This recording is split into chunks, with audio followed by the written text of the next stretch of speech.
우리 찬송가 279장 같이 부르시겠습니다. 279장 인내하신 구세주여 내가 비오니 죄인오라 하실 때에 날 부르소서.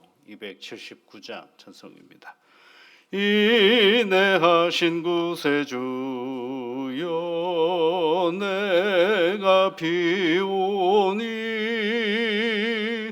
죄인오라 하실 때에 날 부르소서. 주여 주여 내가 비오니 죄인오라 하실 때에 날 부르소서. 자비하신 보좌 앞에 꿇어 엎드려 자복하고 회개하니 믿음 주소서. 주여 주여 내가 비오니 죄인오라 하실 때에 날 부르소서.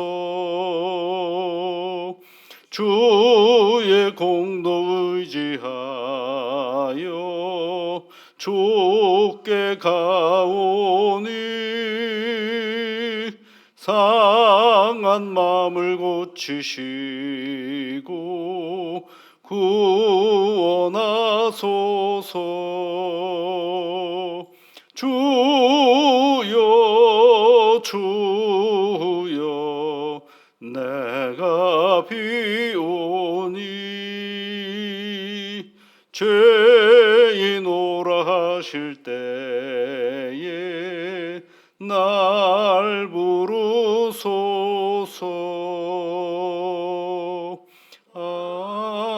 근원 우리 주여 위로하소서. 우리 주와 같으시니 어디 있을까. 주여 주여 내가 비오니 죄인오라 하실 때에 날 부르소서.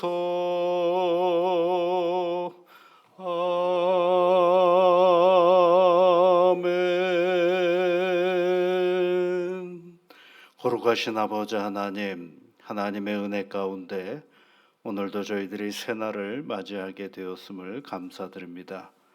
이 눈을 떠서 하나님의 우리에게 주신 이 선물을 감사함으로 받고 시작하는 이 날이 되게 이끌어 주시옵소서. 존귀하신 아버지 하나님, 사랑하는 주의 자녀들이 하나님 앞에 간구하며 이 하루를 시작합니다.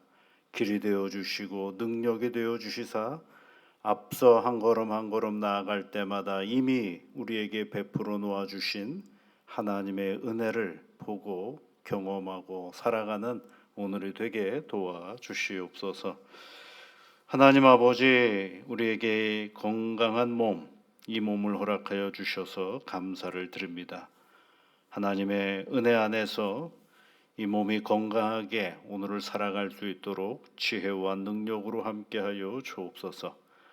과도한 욕망과 더러운 생각으로 나의 몸을 피곤케 하는 일이 없도록 지혜와 분별의 은혜를 허락하여 주시옵소서. 존귀하신 아버지 하나님, 때로는 우리 안에 하나님이 주시는 은혜의 모습보다는 거짓되고 추한 것으로 생각하고 판단할 때가 있음을 고백합니다. 주의 성령께서 이런 나를 다스리시사 오늘도 내 손과 발과 내 몸이 이루어가는 모든 일들 속에 하나님께는 영광이요 또 함께하는 모든 이들에게는 희망을 주고 용기를 줄 수 있는 우리의 몸짓이 되게 인도하여 주시옵소서. 사람이 말로 하는 언어도 있지만 몸으로 하는 언어도 있음을 잊지 않게 하시고 우리의 표정 하나가 우리의 손발의 움직임 하나가 누군가에게 위로와 힘이 되는 그러한 좋은 우리의 몸짓이 되어 줄 수 있도록 성령 하나님께서 지켜 인도하여 주시옵소서.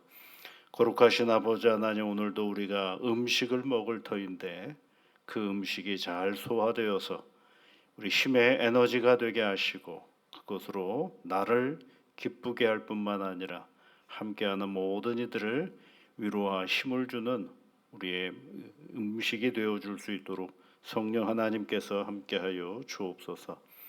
거룩하신 아버지 하나님, 그 음식이 잘 소화되어서 때로는 우리의 몸이 더 열심으로 우리에게 맡겨진 일들을 해내기에 부족함이 없도록 주 하나님께서 이끌어 주시고 도와주옵소서. 부득이하여 하나님, 질병이 우리에게 찾아올 때도 있음을 압니다. 겸손하게 하나님, 그 질병을 어떻게 치유할 것인가를 깊이 생각할 줄 아는 지혜를 저희들에게 허락하여 주셔서 두려움과 염려로 치료할 시간들을 다 허비해 버리는 우를 범하지 아니하도록 하나님께서 단단한 용기를 허락하여 주시옵소서.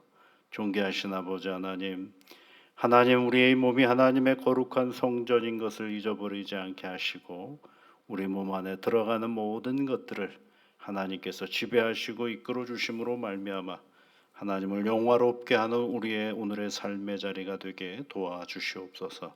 예수님 이름으로 기도하옵나이다. 아멘. 욥기 40장 말씀입니다. 욥기 40장 1절부터 24절까지 말씀을 또 우리 함께 같이 읽어보겠습니다. 여호와께서 또 욥에게 일러 말씀하시되 트집 잡는 자가 전능자와 다투겠느냐? 하나님을 탓하는 자는 대답할지니라. 욥이 여호와께 대답하여 이르되 보소서, 나는 비쳐나오니 무엇이라 주께 대답하리이까? 손으로 내 입을 가릴 뿐이로소이다. 내가 한번 말하였사온즉 다시는 더 대답하지 아니하겠나이다. 그때 여호와께서 폭풍우 가운데에서 욥에게 일러 말씀하시되 너는 대장부처럼 허리를 묶고 내가 내게 묻겠으니 내게 대답할지니라. 내가 내 공의를 부인하려느냐? 내 의를 세우려고 나를 악하다 하겠느냐? 내가 하나님처럼 능력이 있느냐? 하나님처럼 편동소리를 내겠느냐? 너는 위엄과 존귀로 단장하고 영광과 영화를 입을지니라. 너의 힘 넘치는 노를 비우고 교만한 자를 발견하여 모두 낮추되 모든 교만한 자를 발견하여 낮아지게 하며 악인을 그들의 처소에서 짓밟을지니라. 그들을 함께 진토에 묻고 그들의 얼굴을 싸서 은밀한 곳에 둘지니라. 그리하면 내 오른손이 너를 구원할 수 있다고 내가 인정하리라. 이제 소같이 풀을 먹는 베헤못을 볼지어다. 내가 너를 지은 것 같이 그것도 지었느니라. 그것의 힘은 허리에 있고 그 뚝심은 배의 힘줄에 있고 그것이 꼬리치는 것은 백향목이 흔들린 것 같고 그 넓적다리의 힘줄은 서로 얽혀 있으며 그 뼈는 녹관 같고 그 뼈대는 쇠막대기 같으니 그것은 하나님이 만드신 것 중에 으뜸이라. 그것을 지으시니가 자기의 칼을 가져오기를 바라노라. 모든 들짐승들이 뛰노는 산은 그것을 위하여 먹이를 내느니라.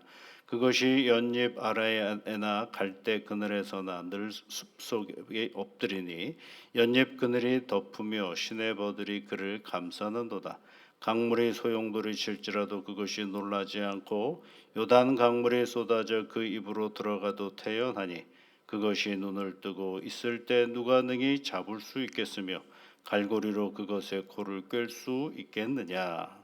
아멘.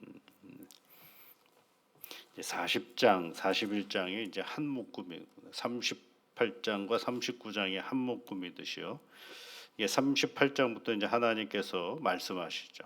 근데 오늘 성경 말씀에도 보면 하나님이 어디서 말씀하시느냐 하면요. 6절 말씀에 보시면 여호와께서 폭풍우 가운데서 욥에게 일러 말씀하시되, 이렇게 폭풍우 가운데서 일러 말씀하시되, 하나님이 욥에게 처음 말씀하실 때에도 여러분 38장 1절 말씀에 보면 그때 여호와께서 폭풍우 가운데서 욥에게 말씀하여 이르시되, 이렇게 되어 있죠. 왜 하나님은 폭풍우 가운데서 말씀하실까? 한번 생각해 보신 적 있으신지 모르겠어요. 왜 하나님은 폭풍우라는 그런 그 요란한 자리에서 하나님은 말씀하실까? 잘 들릴까요, 여러분? 폭풍우가 몰아치는데 하나님이 말씀하시는데 이게 잘 들리겠어요? 쉽지가 않겠죠. 그럼 폭풍우라는 건 뭘까? 인생의 폭풍을 만났다고 여러분 그걸 하잖아요, 그죠? 평온한 상태가 아니라 인생의 평지풍파라는 말도 많이 쓰잖아요. 어려운 인생의 문제 가운데 하나님은 뭐 하신다는 거예요? 말씀하신다라는 것입니다, 여러분. 그냥 가만히 있을 때도 말씀하시지만 인생의 정말 몰아치는 어려움 공고한 시간 속에 누구는 가만히 계시지 않느냐. 그 속에서 하나님은 말씀하시는 거죠.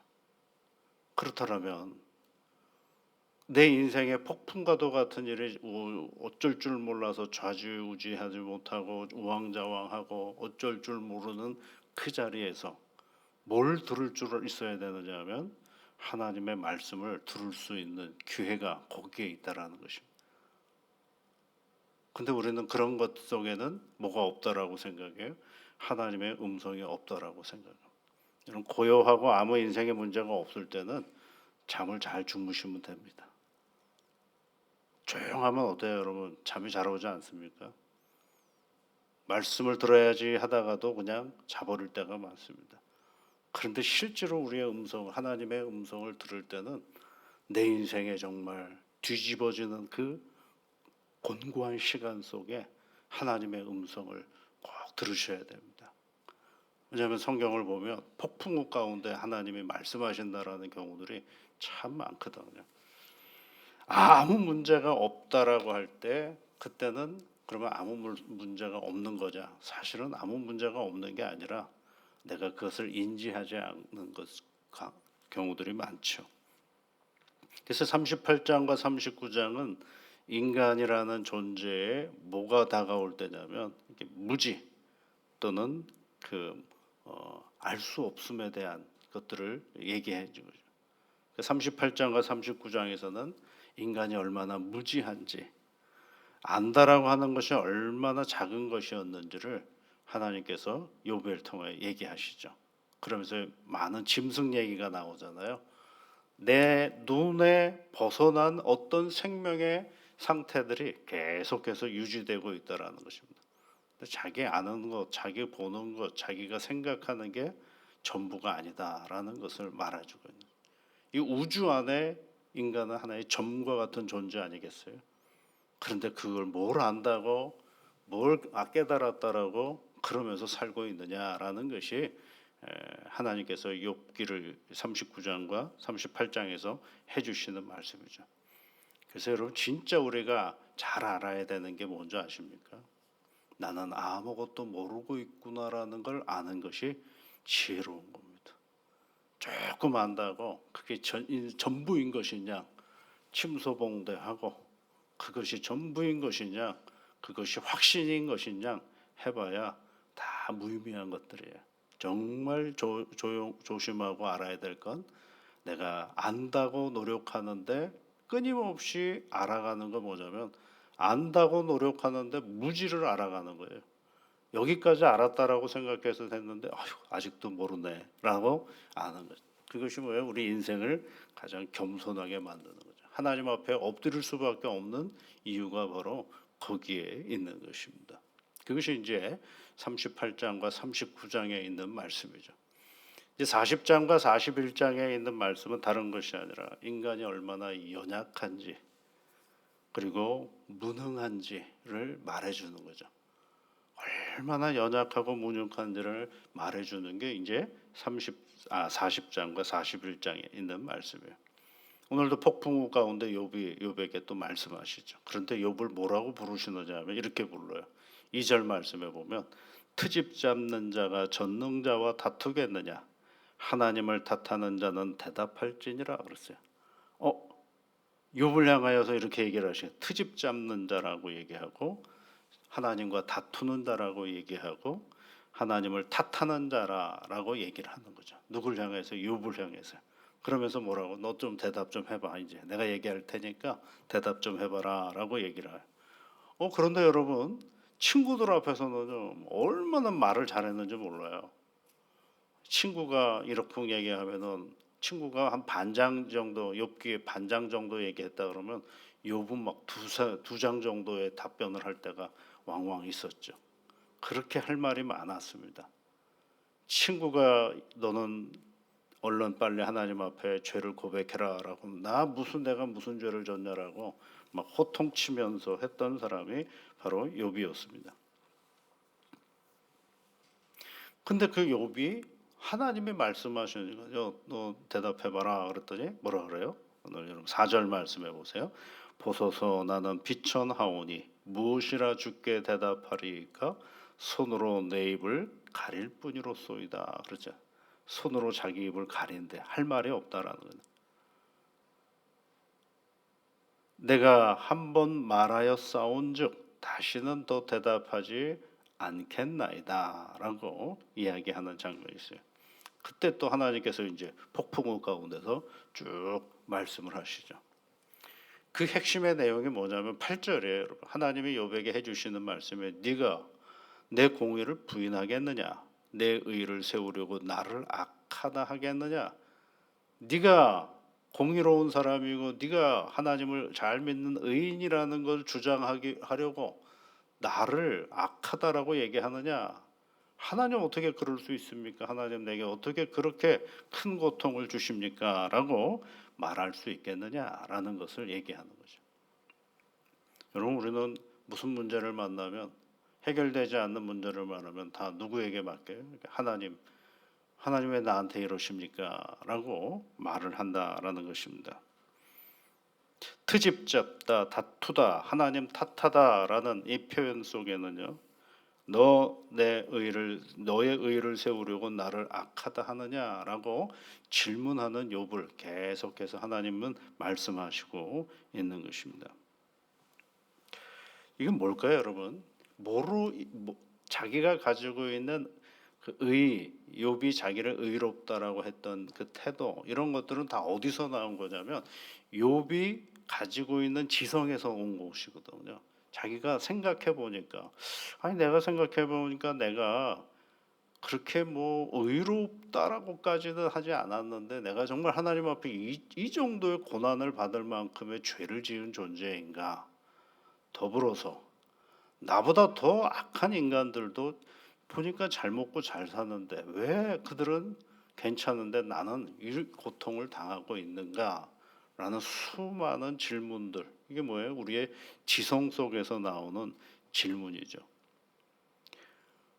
그런데 여러분, 이런 질문들이 없으면 뭐에 빠지기 쉬우냐면 운명에 빠지기 쉬워요. 나는 그렇고 그런 존재지. 나는 하나님이 하시는 일 내가 다 어떻게 알 수 있겠어? 나는 그냥 그렇고 그런 존재지 라고 정리가 돼버리는 것입니다. 그러면 운명론에 빠지고 숙명론에 빠지고 뭐가 없으면 인생의 주체성이 떨어져 버리는 거죠. 그저 그렇게 사는 거야 라고 생각해 보는 거죠. 성경은 절대 그런 얘기를 가르쳐 주지 않습니다. 운명론에 빠지는 이야기는 성경에 없어요, 여러분. 성경을 잘 읽어보면 운명론에 빠질 때마다 들이받는 거예요. 하나님 앞에 막.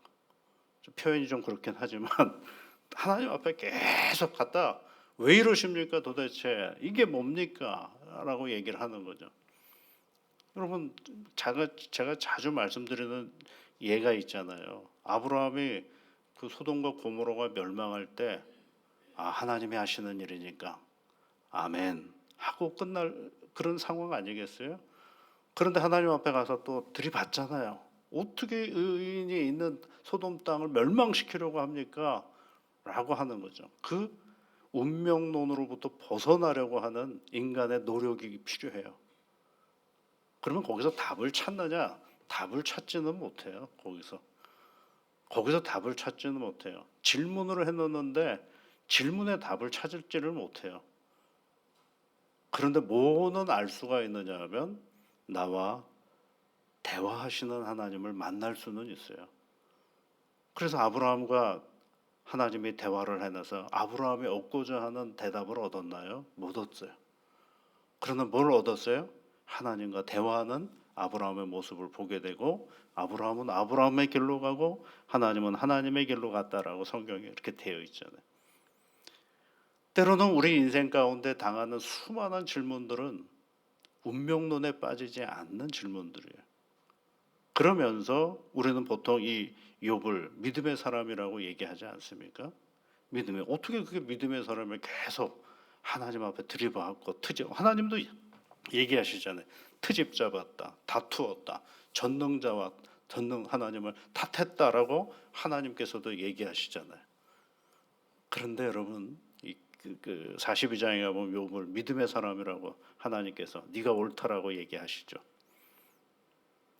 그건 뭘 얘기하려고 하는 거냐면 욥이 믿음의 사람이라고 한다라면 그의 믿음은 새로운 믿음을 가진 것이죠. 계속 질문하면서 누가 깨어져 나가기 시작했느냐면 자신이 깨어져 나가기 시작한 거냐.